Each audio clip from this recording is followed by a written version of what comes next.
So our next topic here, Dom actually wanted to talk about the Bethesda article that's blowing up, and I'll read it for you guys, and then we'll let him introduce the topic. So over on their blog at Bethesda.net, Bethesda basically wrote Bethesda and game reviews. At Bethesda, we value media reviews. We read them, we watch them, we try to learn from them when they offer critique and understand their value to our players. Earlier this year, we released Doom. We sent review copies to arrive the day before launch, which led to speculation about the quality of the game. Since then, Doom has emerged as a critical and commercial hit and is now one of the highest rated shooters of the past few years.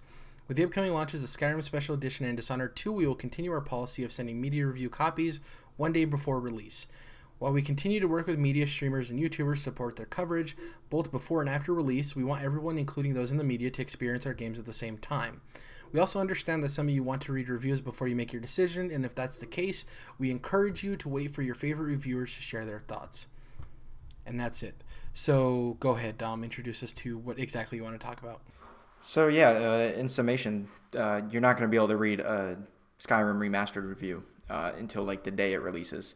And even then, probably not likely, because the reviewers wouldn't have had time yet to actually write the review, play the game, and all that.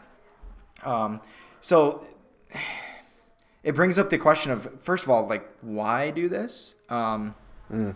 And the answer's obvious, and it's hard to avoid this answer if you're Bethesda, but like you do that so that no one is looking away from this game as a result of the reviews before it comes out, I guess. Exactly, yeah. But so I can understand why some people have a problem with that. If you're a person that just on a whim buys a lot of games or pre-orders a lot of games, and you end up disappointed by some, and you rely on reviewers heavily, then yeah, you could take issue with this. Obviously, I don't think that there's very many people that are going to take enough issue with this for Bethesda to turn their strategy around. And I'm not one of those people, so I seldom buy games the day they come out anyway. So and in this case, I trust Bethesda wholeheartedly with anything they develop. So I don't need to see a review to justify my purchase or validate my opinion on the game when it's from a developer that has such a solid track record. Yeah. So I don't have a problem with this. Well, at all. Skyrim on PlayStation consoles has a bad track record, but that's a good point. So in this case, there's no reason. This game probably won't have that, I'm sure.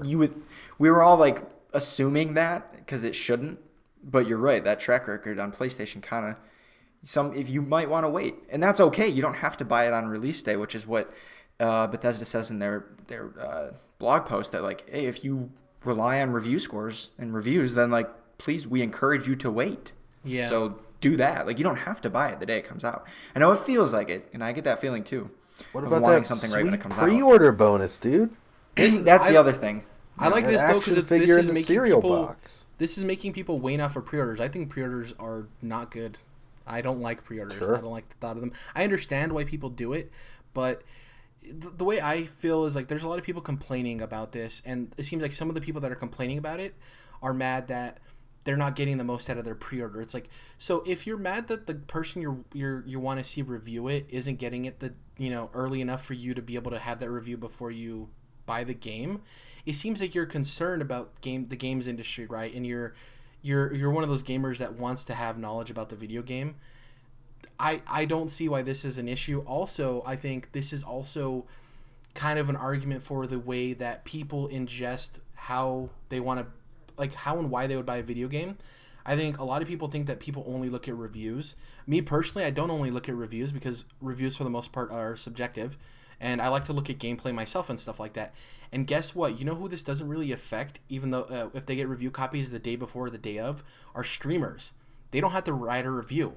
They get the game in the mail, they pop it in their console, and they play, and people watch them play. And a lot of people are going towards that to get their impressions of a game before they buy, actually seeing the game being played, not hearing somebody's subjective argument for it, which there is a need for that. I do appreciate reviews. But on the opposite end of that too, or the same end, I guess, people like Jeff Gerstmann have come out and said that, Bethesda and the like kind of rely on them for preview coverage and point to them for preview coverage to get the hype going for their game, but now they're not going to supply them with an adequate time to get that review out. Well, guess what? The only reason you're mad that you're not getting this copy early is that you can't have your content up early enough to be able to get the clicks to make money.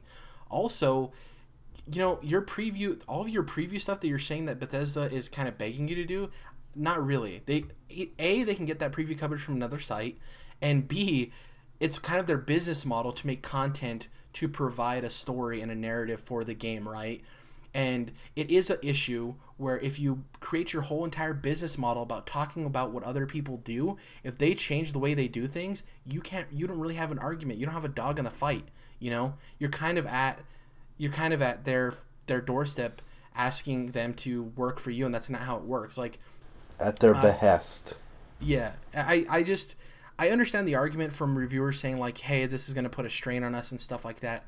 But once again, Bethesda isn't saying you still need to have your review out the day of. And the only reason this is stressful for people is because they want to get those clicks right away. This is a monetary gain issue, not in the best interest of the gamers from the content creators aspect, So I don't know. I appreciate Bethesda coming out and actually being honest about this and being forthright, because 2K is doing this too, but they didn't make a blog post talking about it and explaining it, So at least Bethesda is actually front facing and letting people know exactly why. And what's your impression, Jordan? We haven't heard from you yet about this whole thing. I think it's tough. It's only one publisher, so it's not like this is industry wide, and it's totally their choice. And it probably is going to hurt the relationships that they have with many of these big sites, or even smaller ones. But they're going to see if that's worth the price, I guess. Exactly. And maybe they don't care enough. Maybe the YouTubers and streamers, like you said, that are getting it day one are the ones that they really want to influence everybody. So, this may not be too much sweat on their back, but who knows? What do you think about this being kind of an argument for the day one patches kind of thing of like, we talked about this before we started recording. One of my arguments was, what if publishers feel as if reviewers aren't playing the same game that gamers are, so when a review comes out and it's not completely favorable, that it isn't a true story of the game that gamers are going to get to play, I think that from day one patch to day zero patch, it's not that much difference. What about No Man's Sky? Well, it's a whole another argument, I guess. But well, I mean, it's still the same game. There's glitches that are fixed, and there's bugs that are fixed. There's, definitely differences that are made. But I definitely think you can't just totally redo a game through a patch. And also, I feel like if your game's broken, even the day one patch is really not going to make it that much better, I think. So yeah, I mean, if your game's broken and it's not quite the day one patch, but it is before, then yeah, kind of screw you. Or I guess you're screwed just because your game's not the best, and so this is what people are going to hear about. So maybe get your game together beforehand. It's on the publisher to work that out with the developer. But I have to disagree with that, because gamers buy the game that comes out on release day. They're not buying the review copy that reviewers get.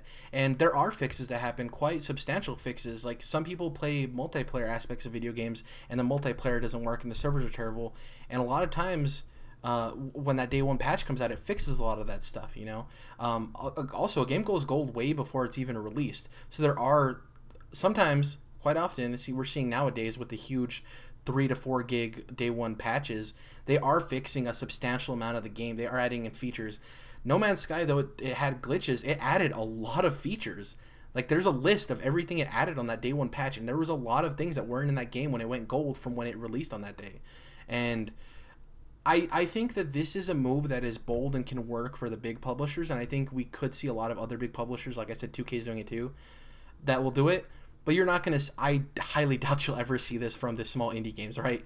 They need all of that coverage, So I think this isn't something that I think will change the industry as a whole, but I could see these bigger publishers being like, we don't care if you talk about our game. People know about our game either way. They watch E3 every year. We run a trailer, Whereas the indie games are the ones that are like, here's our review code a week early. Please play it. We hope you enjoy it. If you love it, please talk about it. Please review it, So I think there's going to be... kind of a separation in the sand here, and we'll see where it goes. But I I think hearing all three of us talk, though, Dom and I are kind of on the more positive to negative side, and I think you're more on the negative to positive side. I think all of us are still in a gray area. I don't think all of us are 100% sold on it or we're 100% against it. I think we're all in this gray area on differing levels of it, right? So here's where you're that's a good assessment. So here's where I think we're all at on a scale of just kind of skimming over the article, not even really reading it. On one end of the scale, and the other end of the scale is I'm going to get my pitchfork right now and riot outside of Bethesda's studio. Yeah, I'm closer to the just skimming the article. Yeah, exactly. Yeah. I think that a lot of outlets have a right to be kind of frustrated with this, but I do think they need to be a little bit more honest with their audience of saying, like, this isn't because we're trying to do the altruistic thing and be there for the gamers. It's like, if you give us the game as late as possible to release, it's going to make our workers more stressed, and we need to get these articles out as soon as possible so we can make the most money we can. But they're not doing that. They're like, we have to do what's in the best of the gamer. It's like, come on now. We know why. You need it earlier. So we'll see. I think this is interesting, and I don't blame Bethesda for this. And if anything, this should let you realize that sometimes pre-orders aren't the best thing to do, So we'll see. I'm pretty against pre-orders. We'll save that topic for another day then, because I mean, sometimes pre-orders are not the best thing. Most of the time, they're not. You shouldn't, right? Exactly. But sometimes the benefits really outweigh the risks associated with pre-ordering. But again, topic for another day.